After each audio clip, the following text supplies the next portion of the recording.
په نامه د رب ذوالجلال چې ډېر بخونکی او غیرتي باچا دی. قدرمنو کتونکو تاسو ګورئ ډیلي خیبر، زه یم ستاسو کوربه جلال صافي. کتونکو پیرانو ډاک کې موجود یم. دلته چې دا کم شاته په بیکګراونډ تاسو ته کم کور ښکاري، دا 15 مرلې یو پلاټ و چې په 13-32 ورځو کې لنټر حده پورې دا ورسېد. تاسو ته په بیکګراونډ ښکاري هم چې دا ورانېدلي مو په دې کې آبادولي لنټر حده پورې ورسېد.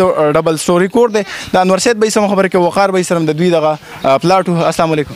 وعلیکم السلام. څنګه دی وقار دی؟ الحمدلله، الله خیر کرم دی.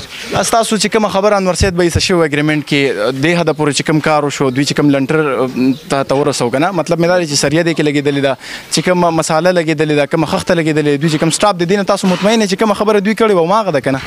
یاره الحمدلله مونږ ته بالکل مطمئن یو. دې له مونږ په یو اعتبار باندې تلي وو، خو راته داسې پته نه وه چې کله مونږ کار شروع کړو د دې مټیریل ته مونږ وکتل نو ډېر زیات مطمئن. بل د دې ټایم منیجمنټ، د دې چې کم سټاف دی، د هغې کم رویه ده، نو ډېر الحمدلله ډېر ښکلی کار وشو. مونږ له د یو شي تکلیف نه دی راکړی او نه څه د هغه پکې خبر راغلی چې یاره دا شی خراب دی یا صحیح دی.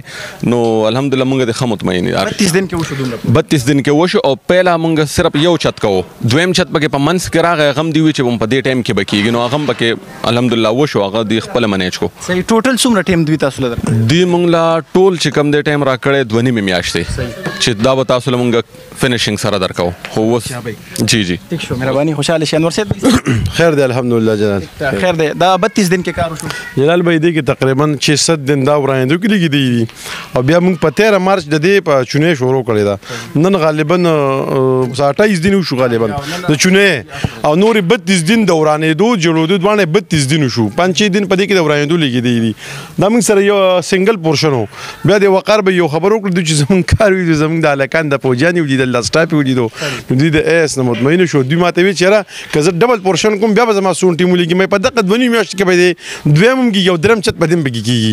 نو الحمدلله نن تاسو وینئ زموږ یو لنټر دی، دا د دویم چت د وقار به یې هغه لاندې خو موږ شوي دا اچولی هم دی، او دویم چت لنټر دی. او انشاءالله الله دې موږ له ژوند او زندګي راکړي. نو یو 25 دن بعد به تاسو ته بیا هم د دې کیمرې په رڼا باندې ښیو چې دا موږ ډیزاین وکړو، د انټیریل دا موږ کمپلیټ کړو، A to Z په چابې باندې کړو. بیا به هم تاسو ته په 25-30 دن کې ښیو انشاءالله. سټاپ باندې څه خوري دومره تیز؟ سټاپ خو زموږ الحمدلله خوشحاله دي. پیسې ښې ورکوي؟ بس نه، هر یو شي زما شاګردان دي جلاله. یو خو داسې ته یو بل ځای نه راولي، تا ما لاسونه ووتي دي. ته کې غونډ د ما سره باري کس یو هم نشته. دا غونډ زما شاګردان دي، د ما خپل سټاف دي، بل دا زما بچي دي.